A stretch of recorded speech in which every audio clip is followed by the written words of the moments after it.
Managerial Econ 2.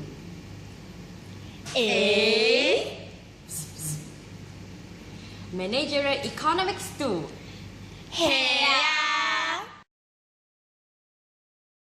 What is economic growth? An increase in the capacity of an economy to produce goods and service. Compared from one period of time to another, economic growth means an increase in real GDP, which means there is an increase in national output and national income. What causes China economic growth?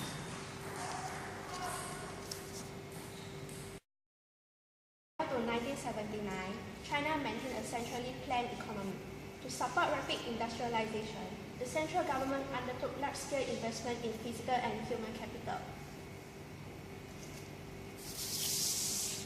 In 1978, China was one of the poorest countries in the world. The real GDP per capita in China was only 1/40 of the US level and 1/10 the Brazil level.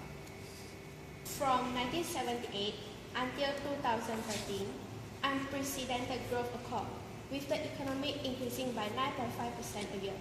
China's economy became the second largest after the United States and is projected to become the world's largest economy by 2025. The question is, how China achieved this economic growth? Economic reform in China began in 1978 and were carried out in two stages.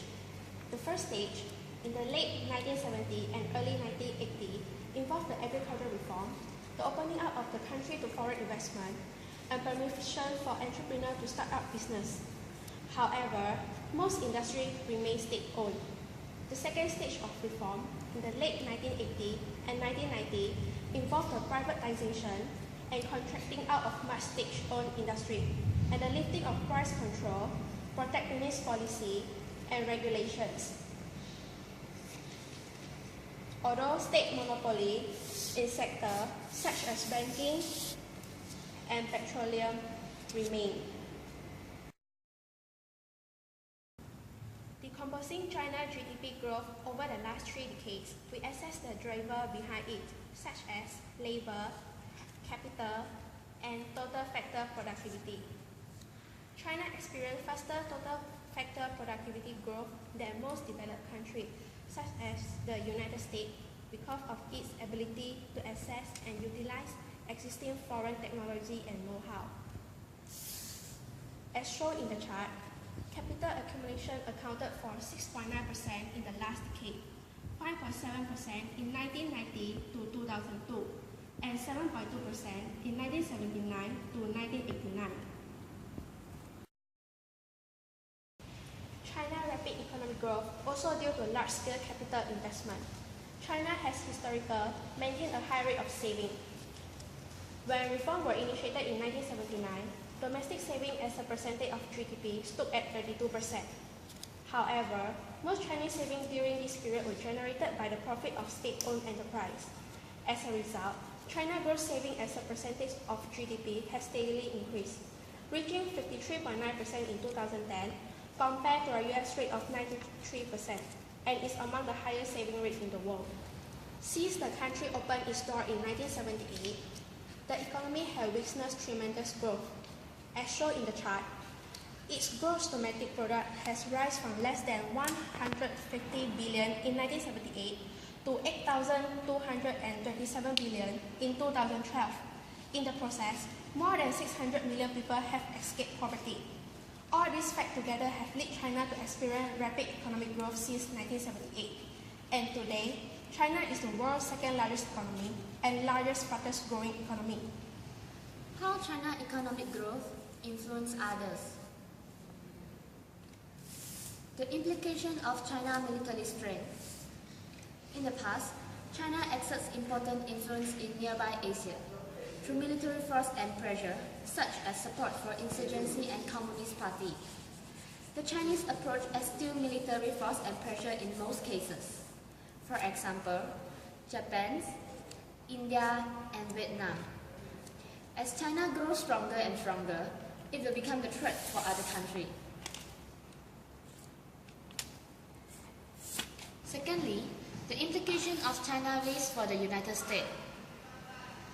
On one side are some specialists who sees Chinese leaders devoting top priority to using their rising economies and political influence to marginalize and undermine the United States. On the other side are specialists who believe that Chinese leaders are now confident they can deal effectively with the existing Asia. Hence, China becomes the strongest competitor for US. The prospect of China's economic growth. The new normal implies lower growth rates for the Chinese economy.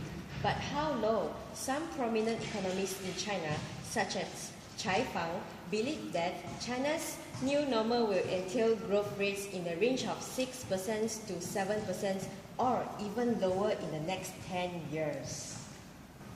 China's retirement ages are very low by any standard. Currently, female workers can retire at the age of 50, and male workers can retire at the age of 55. The labor force participation rate is barely above 60% in the whole population.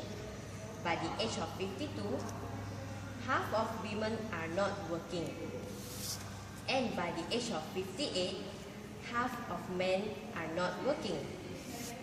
It is widely accepted in China that the current retirement ages should be raised.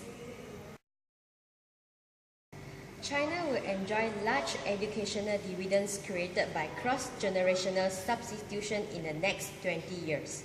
New workers are twice as productive as retired workers. Educational attainment of the youth is improving steadily.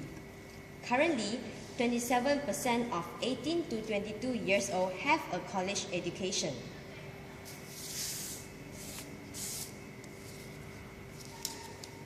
By 2020, 27% will increase to 40%.